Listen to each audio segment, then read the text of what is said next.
The Father reached his hand into the heavens and pulled down 7 stars, and one by one he set them on the brow of Hugo of the hill to make a glowing crown. The maid brought him forth a girl as supple as willow, with eyes like deep pools, and Hugo declared that he would have her for his bride.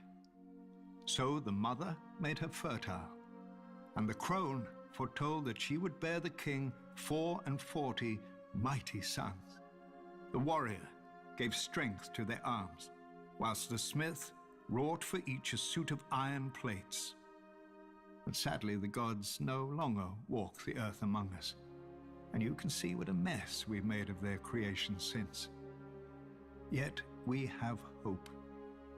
The gods didn't abandon us in silence, but gave us their holy words to guide us, collected in the oldest and holiest text of the faith of the 7-pointed star. Divided into 7 books for the 7 aspects of God, in it we learn of the Father's justice, the Mother's mercy, the maiden's innocence, the crone's wisdom, the warrior's strength, the smith's labor, and the stranger's peace. It is a long book. Many never read it in its entirety, even if they could. When the Andals first sailed for Westeros, filled with divine fire, every warrior carved a 7-pointed star into his body, for even that was easier than carving its namesake into his mind.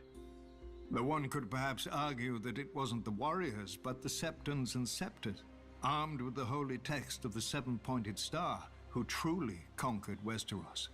The first men had no letters, but the runes they would scratch onto rocks. No gods, but the faces they would carve into trees.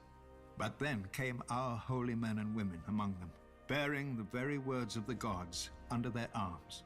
Trees and rocks were no match for the 7-pointed star, and most of Westeros soon turned to the faith and to its guardians, their new Andal overlords.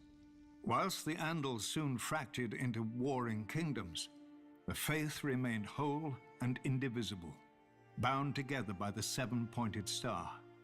When those kingdoms fell to Aegon and his dragons thousands of years later, the faith remained subject only to the 7 above and the 7-pointed star below. Or so it was supposed to be. Too often, our high septons have lost their way, clouded by worldly wealth and power. No matter. We still have the 7-pointed star. Men's will and virtue may fail, but the words never do. As men bow to their lords and lords to their kings, so kings and queens must bow before the 7 who are one.